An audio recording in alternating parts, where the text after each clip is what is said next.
Good morning, St. Christopher's. My name is Graham Kissack, and I am the pastor of Peel Street Baptist Church in the centre of Accrington. It's always a great privilege for me to join you for devotionals on Assembly Day, so I would like to share some thoughts with you. But before I get there, let me just share this. I wonder if you've noticed that people tend to gravitate towards various groups. That's human nature. We are social beings and we really don't like doing things in isolation. There are many kinds of groups, different kinds of groups. There are groups that are centered around various hobbies. There are groups centered around sport. There are social groups. Indeed, there are also professional groups, as some of you may join one later in life. There are groups for people like doctors or lawyers or engineers, people like that. They have to have certain educational qualifications along with some experience, and then they can be a member of a professional association. It's really just another kind of group. Now, for most groups, there is no stated qualification, say, to belong to that group, other than just being liked. Now, here is where the problem comes in. And if you haven't experienced it already, you are almost certainly likely to many times in your life. It is not belonging to a group or not being welcome to join a particular group that you may want to be part of. For whatever reason, you're just not accepted.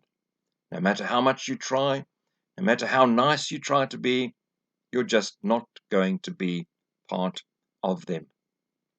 That is something to just accept. There's not much you can do about that. However, even more hurtful is this.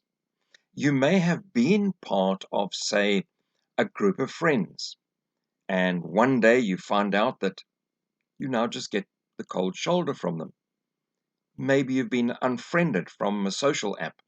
Maybe they just don't talk to you anymore, and you're ignored. You're now excluded from the group, no longer welcome, and you don't know why. Was it something you said? Something you did? Is it spite on somebody's part? Maybe jealousy? Or maybe you've just outgrown the group. I must just reiterate, belonging and not belonging to groups is just a part of life. However, I would like to tell you about one group that you will always be welcome to belong to if you just meet one criteria. You don't have to be good looking.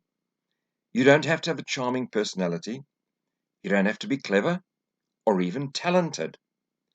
I'll come back to that criteria in a moment.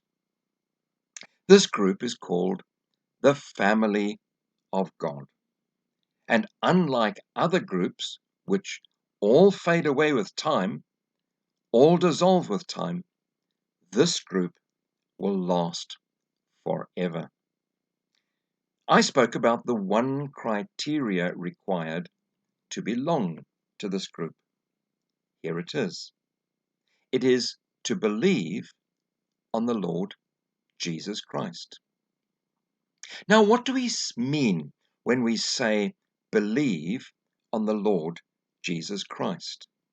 I must tell you that there are two parts to this belief in believing in the Lord Jesus Christ. The first part is to believe who he is. When we look at the claims of Jesus and when we read the rest of our Bibles, it is very clear that Jesus was a unique person. In a most mysterious way, he was born as God incarnate in human flesh.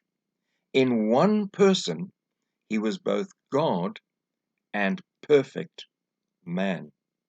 That's the first thing to believe about Jesus, because he stated it, he claimed it. And not to believe that about Jesus is to believe on another Jesus, a false Jesus, and you don't want to do that. There have been lots of them throughout history. The second part about believing on Jesus is this: we believe what he did for us. Jesus died on the cross, Jesus rose again from the dead, and he ascended into the heavenly places where he's at present, and all for one reason. It was this: he died to pay the penalty of all of our sins. And yes, all of us have sinned many, many times. And to those who believe on him, he offers a full and free forgiveness from all sins. He also offers the free gift of eternal life, and he offers a brand new home in the place called the new heavens and the new earth. So that is believing on Jesus. We believe who he is, God, man in one person. We believe what he did for us, died for our sins, so that we could be forgiven. Now we were talking about belonging to the family of God. Let me tell you this, that everyone who believes on Jesus in the way I have just described actually becomes a member of the family of God, becomes a member of this forever group. Let me share some verses with you from the New Testament that tell us about that. Here's the first one. To all who received him, that is Jesus, he gave them the right to become children of God. In other words, to belong to the group who are the family of God. Now you can find that verse in John's Gospel, chapter 1 and verse 12. Here is another verse very similar to it. You are all sons of God through faith in Christ Jesus. We can rephrase that slightly. You are all children of God through faith in Christ Jesus. That is Galatians chapter 1, verse 26. And here's a last one. It is slightly longer, but let me read it for you. All those who are led by God's Spirit are God's children. By him we call out, Abba, Father. The Spirit testifies that we are God's children, and being children, we are heirs of God and co-heirs with Christ.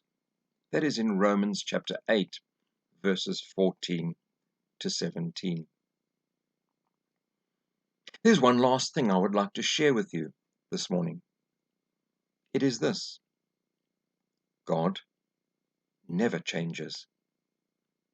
Everything else you encounter in life changes. We all get old. Everything we own gets old. Even the hills slowly wear down, the rivers rise and fall, and nothing remains the same. But God never has a bad day. God never changes his mind. God never reneges on a promise. And where he has promised to accept someone into his group that they may belong to the family of God, never ever will he exclude them. Never ever will he reject them. Never ever will he turn his back on them and forget about them. No, each and every one who is his spiritual child through faith in Jesus Christ is assured of that for all eternity. Now this is real belonging. forever belonging to a forever group. I hope you'll join us. Will you do that? Will you join us by believing in Jesus Christ as I described, and you will receive those precious promises of God that you will be a forever child of His, belonging to His family. May God bless each one of you. In the name of Jesus, Amen.